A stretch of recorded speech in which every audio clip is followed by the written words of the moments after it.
Hello and welcome back to my channel. If you're new here, I'm Sonia and I'm really glad you're here. You know, it's been my experience that most of the best afternoon teas I have enjoyed through the years have taken place in hotel settings.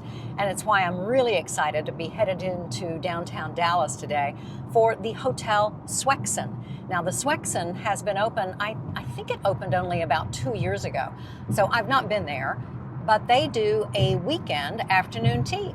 And ATF, my afternoon tea friend, who wishes to remain anonymous, will be joining us.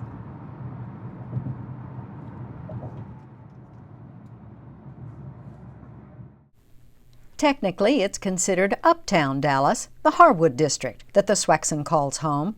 From the moment you walk through the doors, the surroundings feel elegant and exclusive. Members of the concierge staff greet you before letting you upstairs to your afternoon tea destination. Hi, I'm here for tea. Tea? Yes, ma'am.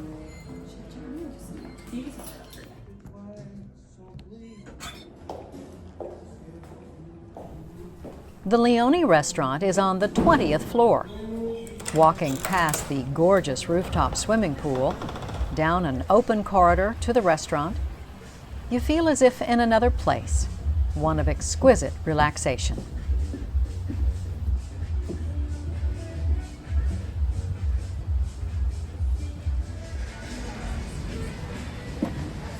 Hi. We're here for 2 o'clock reservation.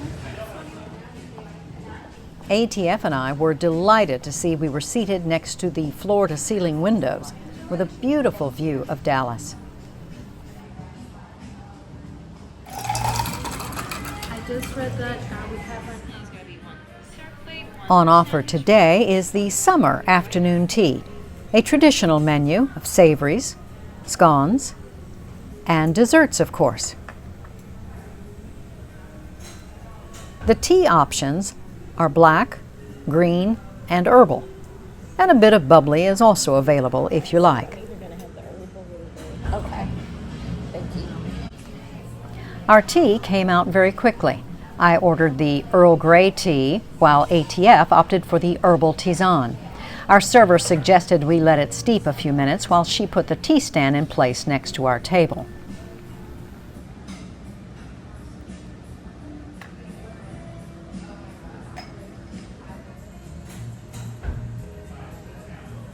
Blueberry, we have lime thyme, and then we have lavender apricot. We didn't have long to wait for the food, and it looked very appealing. There were 3 choices of scones each. There were 5 sandwiches on the plate, but only 4 listed on the menu. Unfortunately, our server spoke softly, and it was just a little hard to hear her explain what we had, but we decided we could figure it out. The desserts looked very fresh and summery. And raspberry. Grab this. Is it Taking the serving plates from the stand was necessary to access the food, but it required some skill. It's just a little awkward, but here you go. Our first choice was the bacon and pimento cheese sandwich. Although afternoon tea is finger food, this sandwich needed a knife and fork to eat properly. The bread was just a little tough, but the filling had just enough spice to make it interesting, and I thought that was nice.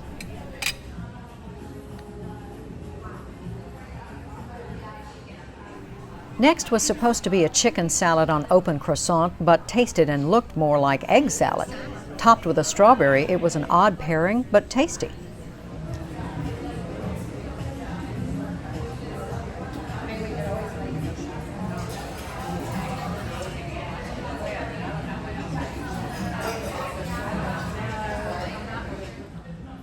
A kind of beef finger sandwich on a swirled pumpernickel bread seemed more bread than filling. The bread did seem fairly fresh, though. A caprese sandwich of slices of turkey and what should have been basil and mozzarella, topped with what looked like an heirloom tomato, was good, but it definitely required a knife and fork. Lastly, the cucumber cream sandwich on white bread was disappointing. It looked the most traditional of all the savories, but the bread was very dry and the filling had absolutely no flavor. One bite was enough for me.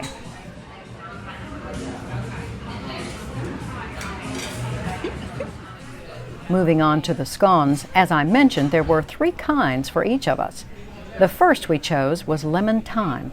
It was excellent. It was well baked and broke in half perfectly well.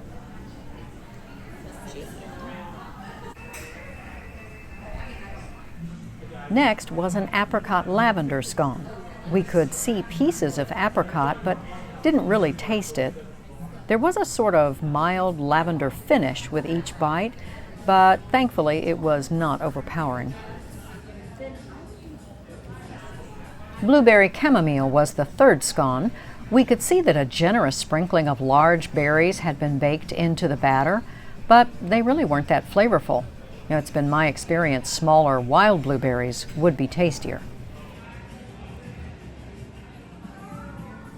Finally, it was time for the dessert plate, starting with a key lime tart.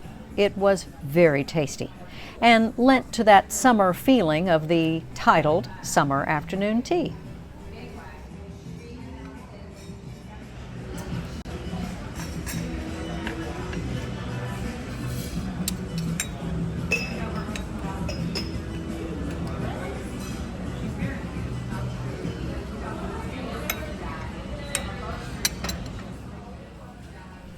Next was what tasted like a matcha tea macaron that I tried eating with my fingers, but ended up finishing with a fork for obvious reasons. The last 2 desserts were tasty but awkward. Perhaps they needed to be kept cold, but by the time we got to them, they had warmed up and sort of, well, melted. It was impossible to grab them neatly off the serving plate. They were pretty though, with one being strawberry flavored and the last being raspberry. It became more of an awkward slip and slide situation than anything, though, lending some unintended humor to the occasion. But they were good.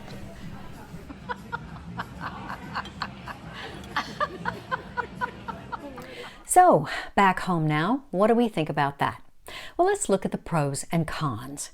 The Swexan is a lovely, sleek, 5-star boutique hotel that, by their own description, boasts a combination of Swiss hospitality with Texas charm. And although I wouldn't call it a dress code per se, you are encouraged to wear traditional attire for afternoon tea. So read that as something nice. And I do like that. Tea is a special event, and it should call for a sort of casual elegance. The stunning views make for an especially enjoyable atmosphere. The staff, from the hotel concierge to the restaurant personnel, even the valet attendants, they were all excellent. Now, as for the afternoon tea service itself, as you saw, we each got our own pot of tea. They were on the small side, but when we asked for a warm-up of hot water, our server was quick to respond. Still, it didn't stay very hot for very long. Tea offerings weren't abundant, but they were adequate. It was very disappointing, though, not to have loose leaf tea. The Swexan's own website specifically mentions options of loose leaf tea, but what we got were tea bags. Now, it's possible they put loose leaf tea in a bag for convenience, but we were each given a tea strainer. You don't need a tea strainer for tea bags. There's nothing to strain. So I'm not quite sure what was going on there. We did need sugar tongs for our bowl of sugar cubes, but had to ask for them, and I got the impression they were surprised we needed them. We liked that the tea stand was set up next to the table because the tables were small and that allowed more tabletop room for everything. The serving plates were heavy though, and it was a bit awkward to maneuver the heavy tongs as well.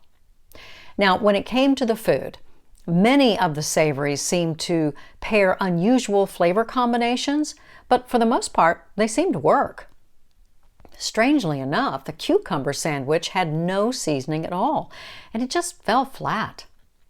I appreciate that most everything was kept bite-sized, as afternoon tea foods should be. Although the pimento cheese and bacon bun needed to be deconstructed to eat neatly, it was tasty.